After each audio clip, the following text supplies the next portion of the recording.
નમસ્કાર બાળ મિત્રો, આજે આપણે આ વિડીયોની અંદર ધોરણ 8 પ્રકરણ 2 સામાજિક વિજ્ઞાન ભારતમાં બ્રિટિશ શાસનના MCQ પ્રશ્નો આપણે 10 MCQ પ્રશ્નો આ વિડીયો મારફતે જોવાના છીએ. જે ઇમ્પોર્ટન્ટ પ્રશ્નો છે, જે પરીક્ષાની અંદર વારે ઘડીએ પૂછાય છે, એવા પ્રશ્નો આપણે વિડીયો મારફતે સોલ્વ કરીશું. અહીં પ્રશ્ન પણ આપેલો છે, 4 વિકલ્પો પણ આપેલા છે, એનો જવાબ શું આવે છે એ પણ અહીં આપેલું છે. તમારે પ્રશ્ન સમજવાનો છે. આવો નવો જ્ઞાન સાધના એનિમેશનની જે પરીક્ષાઓ લેવામાં આવે છે એની અંદર પ્રશ્નો પૂછાય છે. પહેલો પ્રશ્ન છે કે પ્લાસીનું યુદ્ધ ક્યારે થયું હતું? તો 1757ની અંદર થયું હતું. બીજો પ્રશ્ન છે કે પ્લાસીના યુદ્ધમાં કોણે અંગ્રેજોનું નેતૃત્વ કર્યું? તો રોબર્ટ ક્લાઇવે. બક્સરનું યુદ્ધ ક્યારે થયું હતું? 1764ની અંદર. બક્સરના યુદ્ધમાં અંગ્રેજોને કોને હરાવ્યા? તો મીર કાસિમને હરાવ્યા.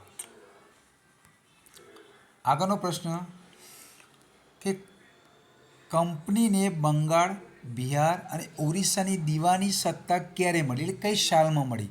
તો 1765ની અંદર કંપનીને બંગાળ, બિહાર અને ઓરિસ્સાની દીવાની સત્તા મળી બક્સરના યુદ્ધ પછી. કાયમી જમાબંધી કોણે શરૂ કરી હતી, એટલે કોણે દાખલ કરી હતી, એવો પણ પ્રશ્ન પૂછાય. તો કોર્નવોલિસ છે. કાયમી જમાબંધી ક્યારે લાગુ કરવામાં આવી ભારતની અંદર? તો 1793ની અંદર લાગુ કરવામાં આવી.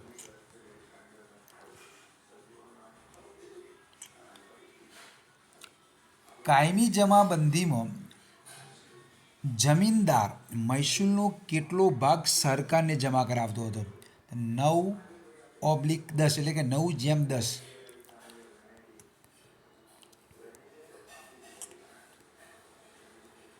રૈયતવારી પદ્ધતિ કયા પ્રાંતમાં લાગુ કરવામાં આવી હતી?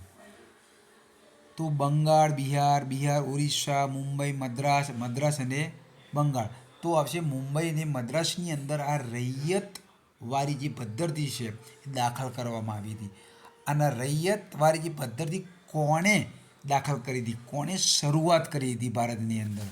તો થોમસ મુનરોએ આ રૈયતવારી જે પદ્ધતિ છે એ ભારતની અંદર દાખલ કરવામાં આવી હતી. તો આવા નવા પ્રશ્નો, MCQ પ્રશ્નો જોવા માટે મારી આઈડી, મારી યુટ્યુબ ચેનલને ફોલો કરો.